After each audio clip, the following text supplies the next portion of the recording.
Saludos, muy buenas noches, bienvenidos. Es martes 8 de mayo. Argentina multa a Telefónica con 31 millones de euros por una avería, un apagón que sus clientes sufrieron en el mes de abril. Así lo ha decidido este martes el gobierno de Kirchner por la avería que el pasado 2 de abril afectó a más de 18 millones de usuarios de Movistar. La sanción a la empresa del grupo español Telefónica ha sido anunciada por el ministro de Planificación e interventor de YPF, Julio, debido durante una conferencia de prensa. Los clientes de la empresa española se quedaron sin línea casi 24 horas, justo el día en el que se cumplía el 30 aniversario de la ocupación argentina de las Islas Malvinas, que dio lugar a la guerra con Gran Bretaña y la derrota local.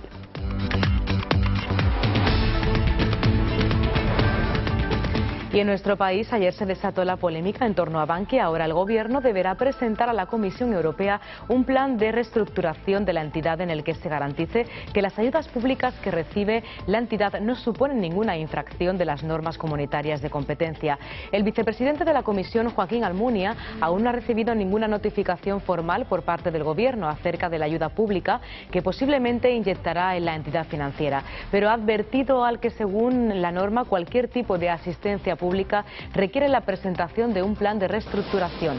El todavía presidente de Bankia, Rodrigo Rato, ha querido lanzar un mensaje de tranquilidad a sus clientes de la entidad después de anunciar su dimisión. Y el Congreso también ocupa parte de la atención informativa de este día. Desde las 10 de la mañana, y aún no ha terminado, se están analizando las más de 3.100 enmiendas parciales de los presupuestos generales del Estado, presentados por los grupos parlamentarios. Una vez finalizado el debate público de las enmiendas en la comisión, el informe que resulte será debatido en el Pleno del Congreso entre el 22 y el 24 de mayo. La mayoría absoluta del PP garantiza la aprobación de las cuentas.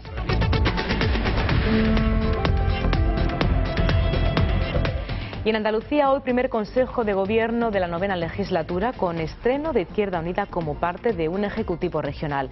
La primera reunión del Gobierno de coalición se ha estrenado con una agenda por el empleo. El plan estrella del Gobierno de la Junta pretende crear actividades como la reforestación, regeneración ambiental, rehabilitación de viviendas y ampliación de oportunidades laborales. El plan está dotado con 200 millones de euros y, según se ha avanzado hoy, se podrá comenzar antes del verano. Estos primeros 100 días del Gobierno de Andalucía son 100 días comprometidos con el empleo, comprometidos con el crecimiento económico en Andalucía y que queremos que se traduzcan en ofertas estables y reales de cara a los ciudadanos andaluces.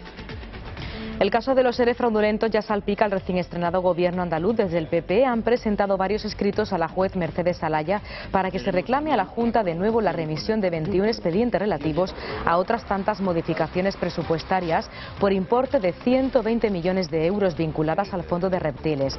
Para el número 2 del PP, Antonio Sanz, es incoherente la eliminación de las consejerías de empleo y de igualdad en la nueva estructura de la Junta, ya que para los populares el empleo es la máxima prioridad en nuestra comunidad. Es un gobierno en claro retroceso social porque desaparece la Consejería de Empleo y desaparece la Consejería de Asuntos Sociales, supuestamente dos pilares de los siempre gobiernos socialistas, y hoy claramente en una ruptura clara de discurso, de principio y evidentemente entrando en una gran incoherencia.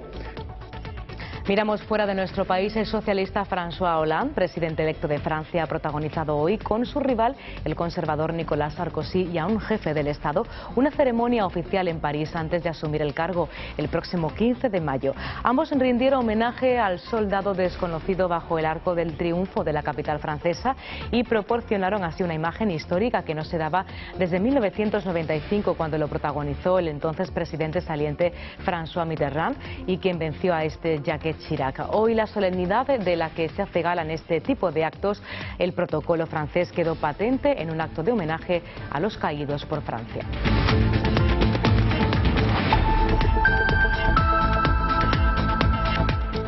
Y Y vamos a adelantarles ahora la materia deportiva, como siempre nos la trae nuestro compañero Hugo Vaca, que nos va a contar algo acerca de esa final que se vivirá en Bucarest entre Atlético de Madrid y Athletic.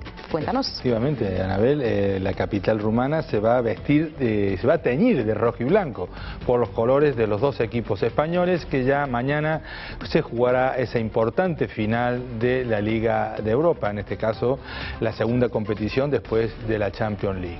En esta ocasión dos rivales muy importantes y sobre todo viajaban los bilbaínos en ese vuelo charter, en ese Jumbo 747 que los dejaba en la capital rumana, en Bucarest. Muy ilusionado está la afición del Athletic Club de Bilbao, que quiere ganar esa primera final europea para sus seguidores.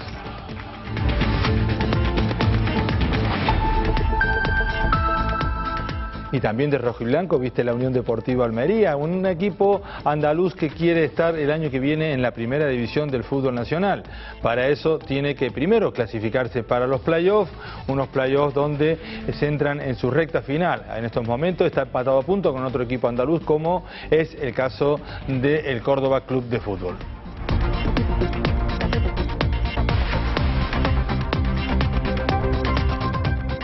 Y nos vamos también a cruzar el charco en esta ocasión. En Memphis tiene la eliminatoria muy cuesta arriba ante, en este caso, los Ángeles Clippers.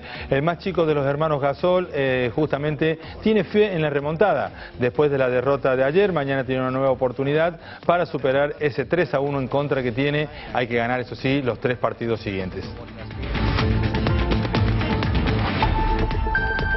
Hacemos ahora un resumen de otros asuntos del día.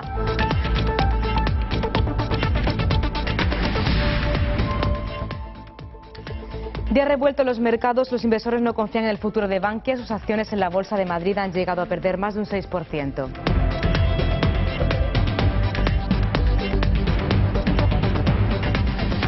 Estamos muy pendientes del caso de Ruth y José, todavía no se sabe qué va a ocurrir con el principal sospechoso, el padre de los pequeños.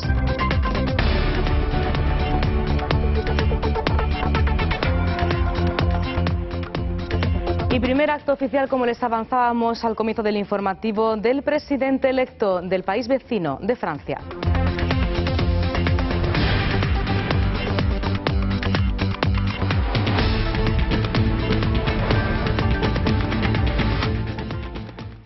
Argentina multa a Telefónica con 31 millones de euros por una avería, un apagón que sus clientes sufrieron en el mes de abril. Así lo decidió este martes el gobierno de Kirchner por la avería que el pasado 2 de abril afectó a más de 18 millones de usuarios de Movistar. La sanción a la empresa del grupo español Telefónica ha sido anunciada por el ministro de Planificación e Intervención de YPF, Julio Vido, durante una conferencia de prensa. Los clientes de la empresa española se quedaron sin línea casi 24 horas, justo el día en el que se cumplía el 30 aniversario de la ocupación argentina de las Islas Malvinas, que dio lugar a la guerra con Gran Bretaña y la derrota local. Poco después, el director de comunicaciones del grupo Telefónica, Ramón Ponce Gil, explicó que el apagón se debió a que se cayó el software que identifica el origen y destino de la comunicación. Ponce avanzó entonces que la compañía aceptaría la sanción.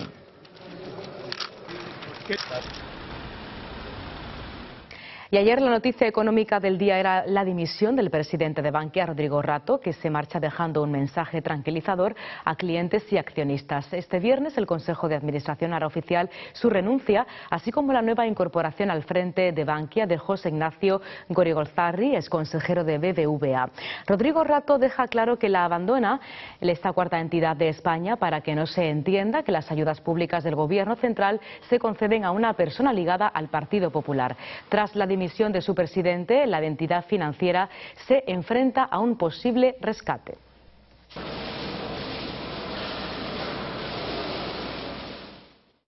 Y el Gobierno deberá presentar a la Comisión Europea un plan de reestructuración de Bankia en el que se garantice que las ayudas públicas que recibe la entidad no suponen ninguna infracción de las normas comunitarias de competencia.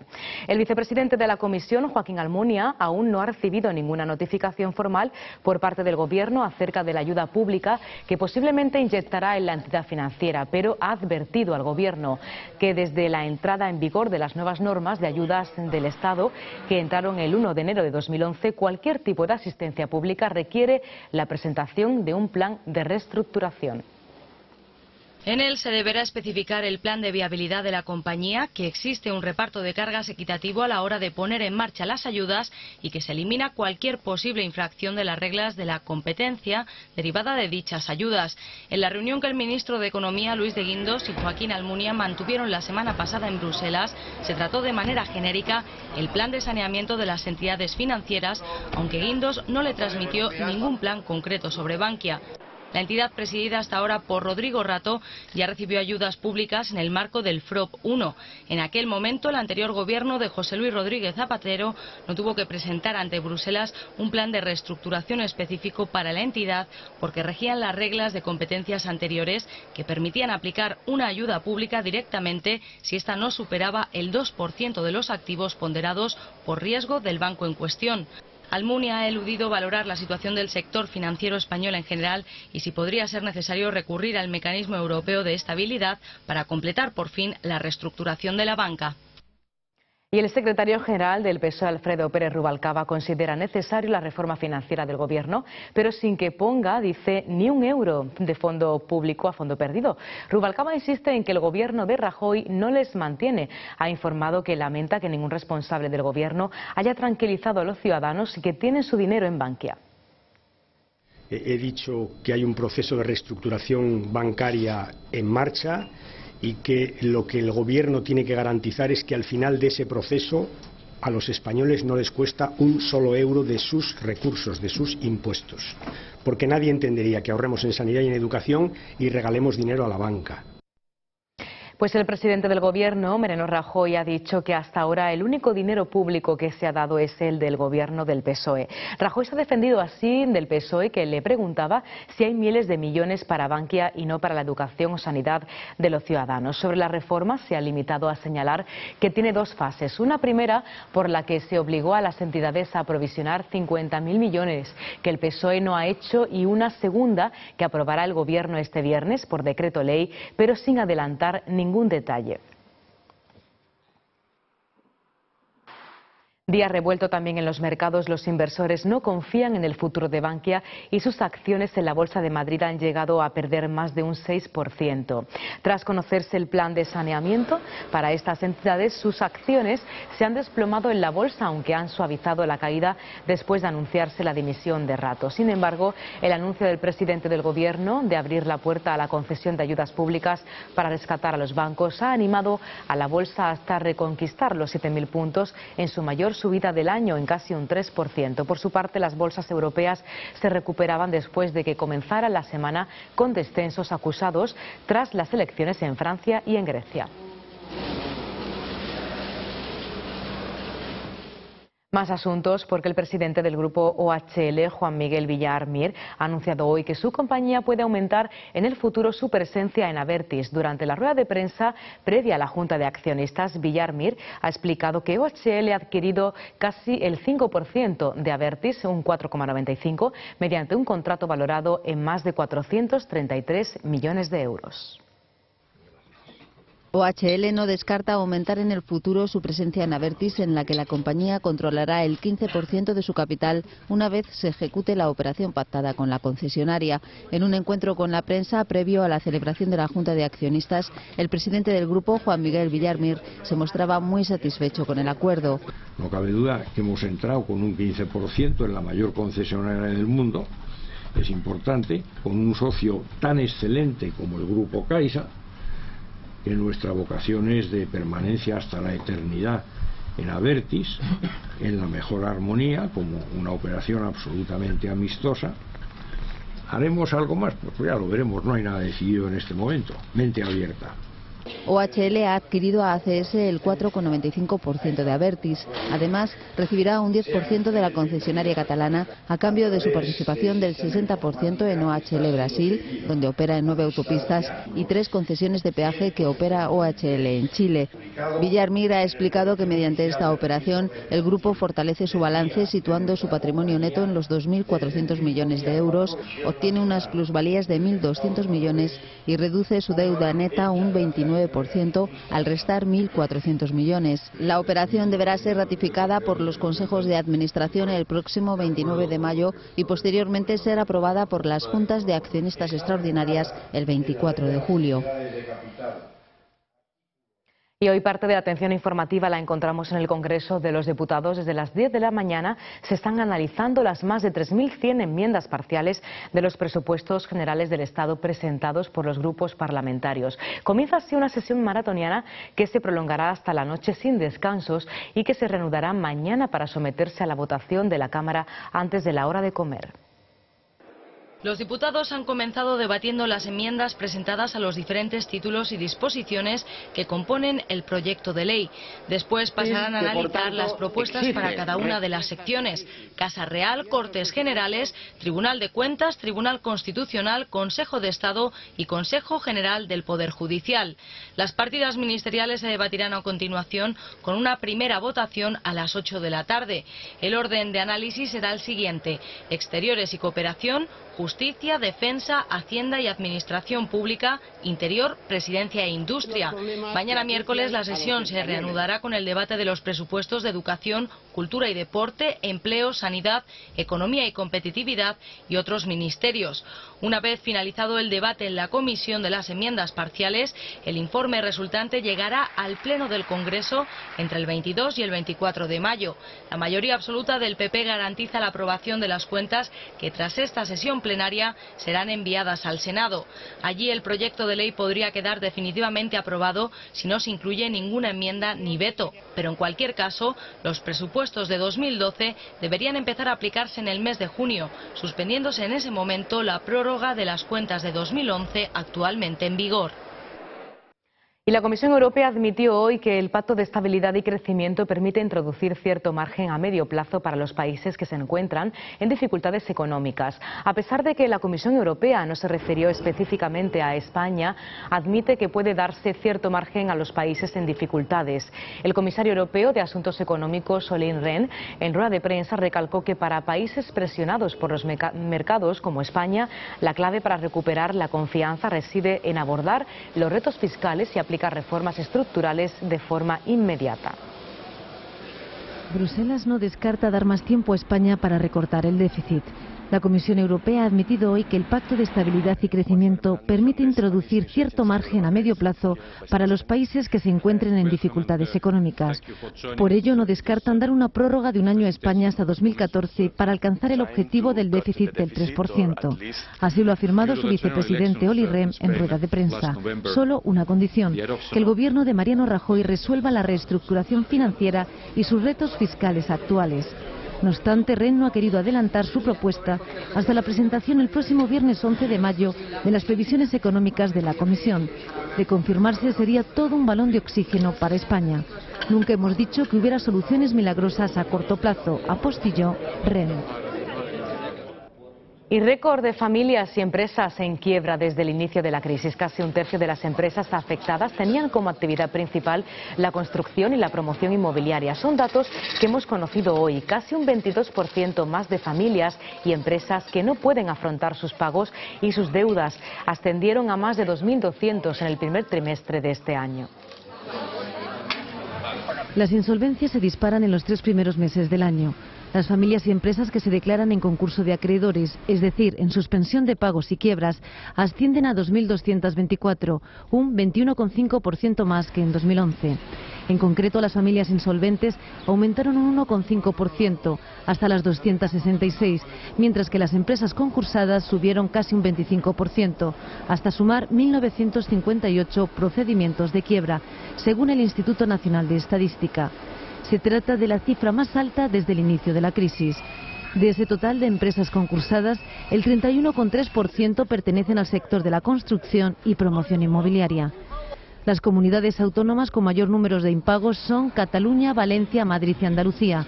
Por el contrario, las regiones más solventes son Cantabria, La Rioja y Extremadura. Y los sindicatos Comisiones Obreras y UGT han solicitado al Gobierno la puesta en marcha de una consulta popular con el fin de que los españoles valoren las medidas del nuevo Ejecutivo de Mariano Rajoy. Como ejemplo, la reforma laboral, financiera o las dirigidas a la educación y sanidad. Este lunes, los secretarios generales Ignacio Fernández Tocho y Cándido Méndez han mantenido un encuentro con la secretaria general del PP, María Dolores de Cospedal, para analizar la situación económica y social de nuestro país. A petición de las fuerzas sindicales, de Cospedal ha iniciado un diálogo sobre los presupuestos generales del Estado del próximo ejercicio 2013. Precisamente en este panorama tan complejo para la economía de nuestro país, los príncipes de Asturias han aplaudido el esfuerzo y el plan de reformas del Gobierno central. En la 8ª Asamblea del Euro Toques, el príncipe Felipe ha valorado el trabajo del sector de la hostelería. Los príncipes de Asturias han destacado entre un mar de chaquetillas blancas durante la inauguración de la 8ª Asamblea de Eurotoque. Frente a los 300 cocineros que se han reunido en Madrid para discutir sobre la situación actual de la gastronomía y sus objetivos de futuro, el príncipe ha querido ofrecerles su ánimo y confianza para salir adelante. No tengáis duda de que saldréis de la actual situación, ya que os avala vuestra trayectoria de esfuerzo y entrega, de calidad, de sensibilidad con la cultura y con la salud, de apertura y valentía para arriesgar. Joan Roca, Juan María Arzac o Pedro Subijana, presidente de Eurotoques en España, son solo algunos de los nombres que han escuchado como el príncipe apostaba por la innovación de la que España es referente. Por ello no quiero dejar pasar esta oportunidad para insistir en la necesidad de impulsar siempre esa creatividad innovadora. Un buen ejemplo de la iniciativa y de la proactividad española en este terreno fue la puesta en marcha del Basque Culinary Center. Subijana ha agradecido la presencia de don Felipe y de doña Leticia por primera vez en esta asamblea, ya que la entiende como un apoyo al trabajo bien hecho entre los fogones. Mejor que nadie. Hoy en Andalucía se ha celebrado la primera reunión del nuevo gobierno. El presidente de la Junta, José Antonio Griñán, y sus 11 consejeros que ayer prometieron sus cargos en el Palacio de San Telmo de Sevilla, cierran hoy la estructura de los distintos departamentos. El Consejo de Gobierno también ha abordado los primeros nombramientos que irán completando el organigrama de la Administración Autonómica. Los primeros serán para el periodista Miguel Ángel Vázquez y para Antonio Lozano como viceconsejero de la Presidencia. José Antonio Griñán ha animado a los consejeros a dejarse la piel sin tiempo que perder para demostrar que otra política es posible. En rueda de prensa, la nueva consejera de Presidencia e Igualdad, Susana Díaz, que ha explicado los asuntos que se han tratado en la primera reunión del Gobierno de coalición PSOE-Izquierda Unida. La primera decisión, aprobar una agenda por el empleo que incluirá un plan de choque dotado con 200 millones de euros y que se pondrá en marcha antes del verano. Porque estos primeros 100 días del Gobierno de Andalucía son 100 días comprometidos con el empleo, comprometidos con el crecimiento económico en Andalucía y que queremos que se traduzcan en ofertas estables y reales de cara a los ciudadanos andaluces. Y estos nuevos puestos de trabajo pretenden crearse en actividades como la reforestación y regeneración ambiental, la rehabilitación de viviendas y la ampliación de oportunidades laborales para mejorar las instalaciones educativas.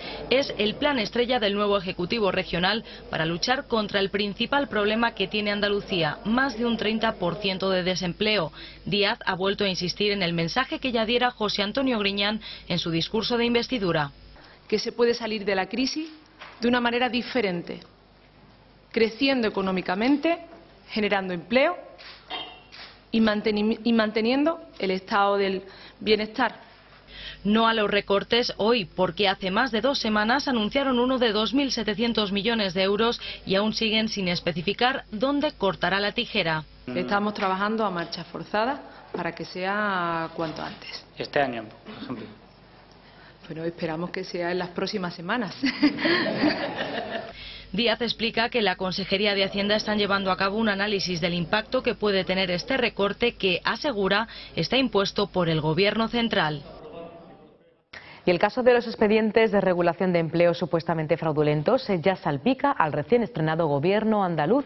Desde el Partido Popular han presentado varios escritos a la juez Alaya para que se reclame a la Junta de nuevo la remisión de 21 expedientes relativos a otras tantas modificaciones presupuestarias por importe de 120 millones de euros vinculadas al Fondo de Reptiles. Para el número 2 del PP, Antonio Sanz, es incoherente la eliminación de las consejerías de empleo y de igualdad en la nueva estructura de la Junta, ya que para los populares el empleo es la máxima prioridad en una comunidad que lidera el número de parados en toda España.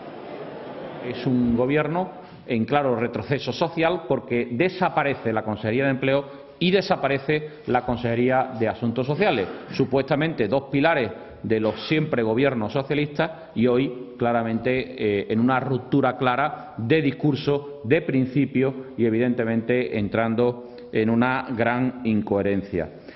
Y Francisco Javier Guerrero es director general de Trabajo, que se encuentra en prisión por el caso de los ERE falsos.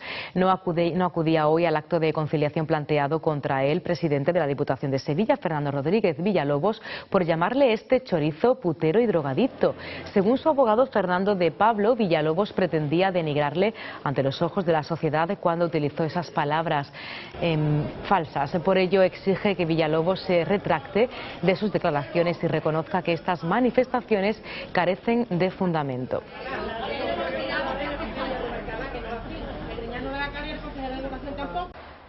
Y en otra comunidad aún el Gobierno está pendiente de formarse. En Asturias se sigue pendiente de la decisión del Constitucional. El informe de la Fiscalía ha rechazado la decisión del Tribunal Superior de Justicia sobre el voto emigrante, por el cual se ordenaba repetir las elecciones del voto exterior en la circunscripción occidental del Principado en el plazo de 3 meses. De este modo avala que el PSOE recupere su escaño, que le permitiría formar gobierno con Izquierda Unida, siempre que UPyD se abstenga o no apoye el pacto Foro Partido Popular. El Parlamento Autonómico está constituido, pero con un escaño menos, 44, a la espera de que se resuelva el litigio antes del próximo 15 de mayo.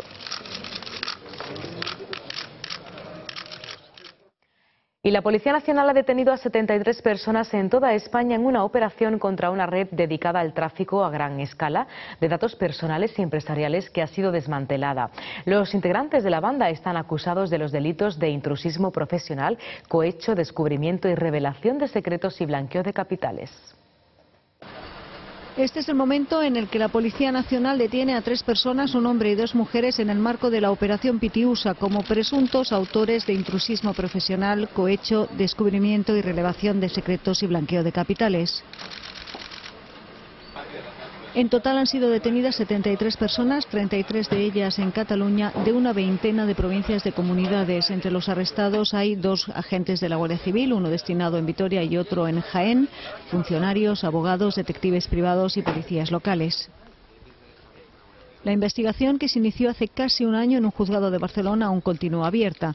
Según ha trascendido, se trata de una red muy bien montada que se dedicaba al tráfico ilícito y compraventa de datos que afectan a la privacidad de las personas, con el objetivo de realizar investigaciones personales y empresariales ilícitas y tráfico comercial para efectuar chantajes y coacciones.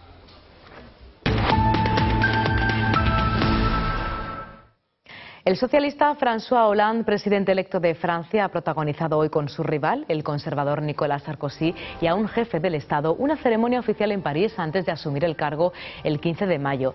Ambos rindieron homenaje al soldado desconocido bajo el Arco del Triunfo de la capital francesa y proporcionaron una imagen histórica que no se daba desde 1995 con el entonces presidente saliente François Mitterrand. Hoy la solemnidad de la que hace gala en este tipo de actos el protocolo francés quedó patente en un acto de homenaje a los caídos por Francia y en conmemoración del armisticio que puso fin a la Segunda Guerra Mundial.